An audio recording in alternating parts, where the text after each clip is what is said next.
Hello YouTube, this is Morgan, Airspeed Prime here at my next Star Wars Rebels episode review. This one's going to be for Season 2, Episode 8, The Future of the Force. And this was a really good episode, I thought. We finally got back to the plot. Ahsoka much more in this episode, though they're still kind of keeping her kind of out of the main cast, and she's kind of still kind of being used as a kind of special attraction for the episode. But her involvement in here was much kind of bigger than before. And just in general, like, we got a good episode referencing stuff from the Clone Wars, hinting at the origins of the Inquisitors, which I think is really good. And then the action was really good as well. So a lot of stuff going on here. It also set up stuff coming up in the next couple of episodes, which I really appreciated. And I hope they can really continue this on, where like we have a bunch of plot focused episodes, and then maybe you can go back to some of the more kind of less plot focused, more character development episodes, and then build towards the finale eventually. Like, I suppose that's a reasonably okay structure for the season. Sorry about that. But yeah, I suppose I'll actually start with Ahsoka, just because that's the stuff I really want to talk about right now. She sends Kanan, Ezra, and Zeb off on the mission to investigate something going on with the Inquisitor, something they're looking for, and then goes off to investigate herself on probably the most obvious kind of clue to what's going on.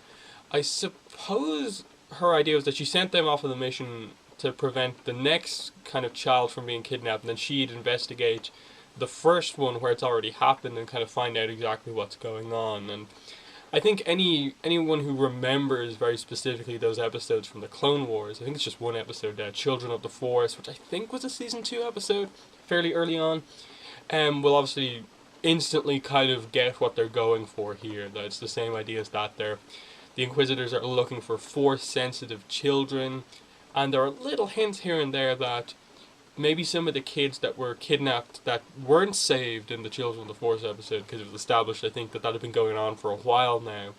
Some of the kids they couldn't save have become the Inquisitors over time, and now they're looking for the next kind of era of Inquisitors, which, may may or may not kind of somewhat gives a hint as to maybe where some of the lightsaber wielding Force sensitive characters in The Force Awakens comes from, but I don't really know about that. That's maybe speculation too far.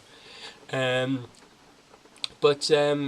so with Ahsoka, she obviously finds the grandmother of the human child and realizes that the Inquisitors got her, and I suppose she pieces it together right then and there, because we don't see her until she makes her appearance where Kanan, Ezra, and Zeb are, but she obviously from there goes to them and really kind of bails them out of a tough situation. And what I really liked about this scene with Ahsoka was that they really showed how powerful she was and how different she was from even the last time we saw her.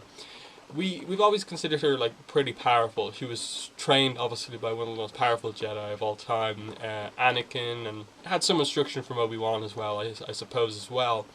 So she has really good training.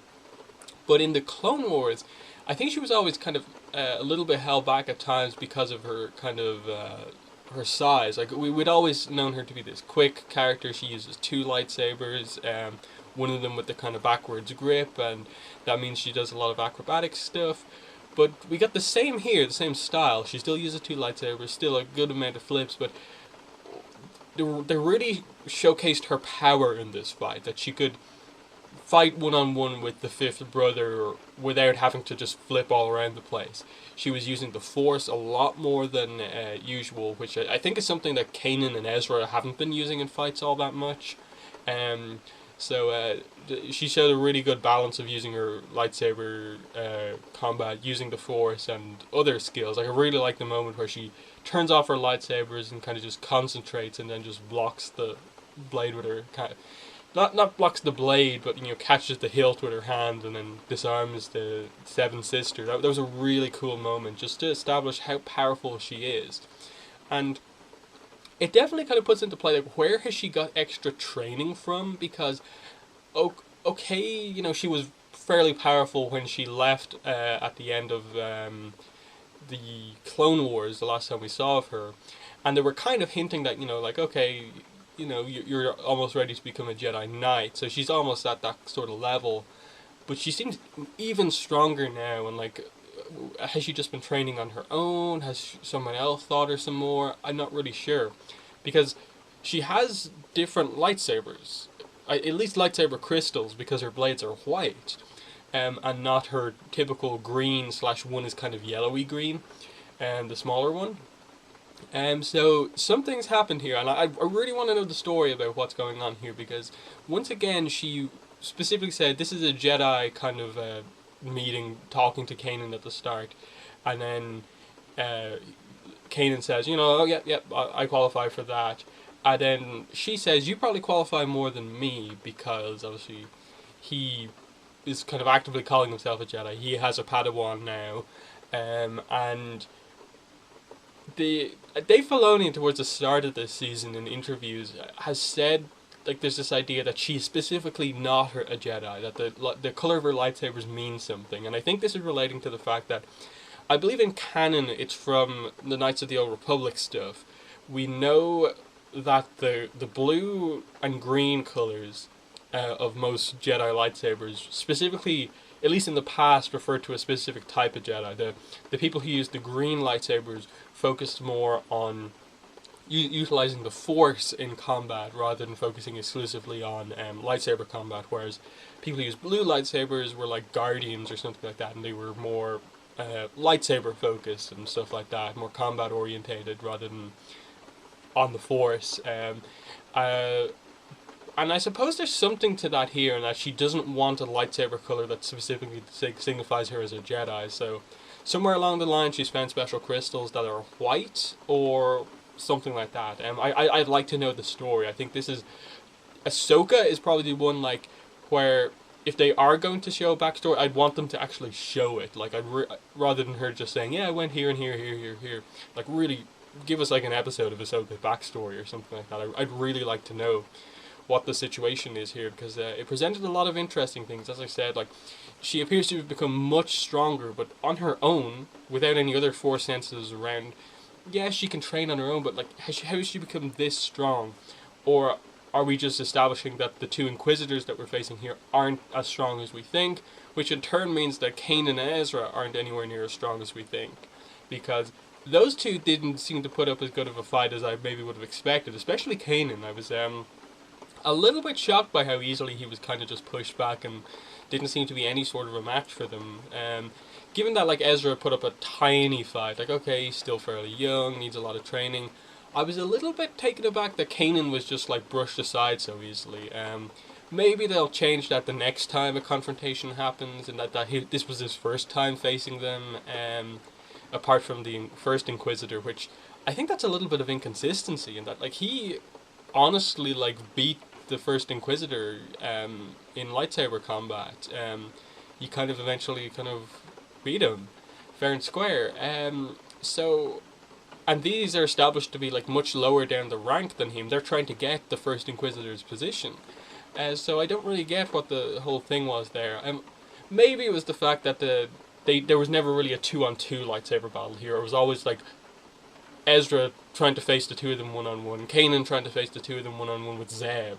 Maybe that's the case, and maybe if he is in a one-on-one fight, he will put up much more of a fight, which I'd really like to see at this point in time. But yeah, the action I thought was brilliant. The Ahsoka fight, definitely the highlight of this season by a long shot. Just seeing how amazing Ahsoka is at this point. It makes me kind of go like, I think Kanan and Ezra could use a little bit of instruction from Ahsoka, but there's clearly something that's holding her back, where she's not really getting involved in their training, given that, despite the fact that there's like 3 Jedi around at this point in time. We also haven't really seen Ahsoka and Rex interact all that much, and maybe catch up, reminisce, talk about stuff. So there's that. But yeah, back to the plot of the episode. The kids. We have them trying to capture a human child and an Ithorian child. And they've definitely played up throughout the whole episode the kind of stealth aspect there, that they're trying to hide the kid from the Inquisitors, but the kid keeps crying and they keep getting caught up to it. It was quite a tense episode and pretty fun in the kind of location that they had in this kind of just this multi-story building, and they kept going up and they eventually ran out of floors and they're in ducts, out of ducts, trying to distract them all over the place. This episode accomplished a lot. Like, a lot of stuff happened in the episode in regards to the event of little tricks that everyone played on each other, and we got to see a lot of the fifth brother, a lot of the seventh sister, and stuff like that. So, I in general, like, I don't have any real complaints about the episode. Maybe, why was Zeb that heavily involved? I suppose you did need someone else, and it made more sense that Zeb be involved. And I suppose Ahsoka's explanation at the start that he really proved himself against the Inquisitors last time out was a really good explanation. That, like, she seems to have some sense that, like, even though he probably can't fight them that effectively, he's reasonably okay at tricking them. So that was pretty fun, getting to see Zeb mess around with the kids and stuff like that. Chopper, of course, was there too. Yeah, I think there's definitely a lot more to come about this, and that Ahsoka mentions to Kanan at the very end of the episode that, I've seen something like this before, and it's obviously meant to further kind of hint that, like, viewers, you've seen this before, haven't you? The Children of the Force episode. So, I'm wondering, like, at some point, because again, Dave Filoni has stated that we will find something out about the origins of the Inquisitors. Now we know that there's multiple ones of them. There's some sort of a hierarchy to them with the numbering system, the whole brother-sister thing, Grand Inquisitor. And now we know that the Inquisitors are searching out young Force sensitives to obviously convert them. And I think it definitely is at least hinting towards the fact that all of the Inquisitors that we've seen so far are... all of the Inquisitors that we've seen so far are probably have similar origins, and that they were captured at some point, and this is the way we are right now. So, the first Inquisitor, we don't know his age, the one that was killed, obviously, in Season 1, but I could definitely see them maybe retroactively revealing that maybe he was one of the kids, like, during the Clone Wars, a little bit before then, who was captured and made into an Inquisitor, and he was, like, the first or something like that. That would be a cool reveal to happen, I think. But other than that, the other thing they tried to go for in the episode was the idea that Ezra learning a little bit more about how to connect to other Force-sensitive beings, and that in this case being using the Force and connecting with the child and to able to kind of calm him down. And I suppose the idea that the child can sense his fear, that they were in this crazy action situation, and they needed the child to calm down, and they couldn't until Ezra calmed down, and he found the right moment to actually make that happen. So that was reasonably okay. The other plot-focused thing is that Ezra inadvertently reveals the location, I suppose, of the Rebel base of operations at this point in time, the planet Garel. And the Inquisitors find this out at the end, and clearly they're setting up that's what's going to happen next. I'm pretty sure that's in the description for next week's episode, that there's some sort of an attack coming. And then I think it also mentions something about, like, it's going to lead eventually to us learning more about Ezra's parents, which is kind of a mystery setup. We know a little bit about them, but not everything. It's a backstory that I think is going to be interesting to get, but I don't really know the full extent. Like, why is it such a mystery? Like, they're his parents. Sure, he wants to know about them, but, like, what's the big reveal with them that really needs to come? So I think that's about all there really is to say about the episode. Really great action. We finally got back to the plot. We got more Ahsoka, which was a huge thing in this episode, and we set a plot going forward as well. So overall, it kind of ticked all the boxes overall, and I'm excited to see where they go from here. I do want to see more Ahsoka kind of character focus. I'd like to get some backstory on what she's been doing between the Clone Wars and now.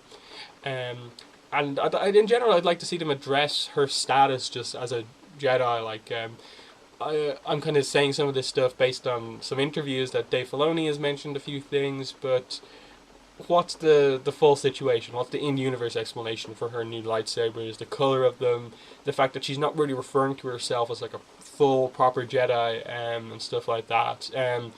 clearly she's got some sort of sense of like she I suppose maybe in her mind is like, I abandoned the Jedi Order and then a few months later it fell and I wasn't really around there able to do anything and something like that. I'd like to see some sort of that come up potentially. So she also missed out on Order 66. We got a little bit of hints at that with the whole Rex thing, but I'd like to see more on that as well. So there's a lot of stuff they can do with the character stuff. So I'm excited to see where they go from here. So that's been the review. Let me know your thoughts on the episode into the comments, as well as your thoughts on the review. But other than that, that's been the review. Thanks for watching, and bye.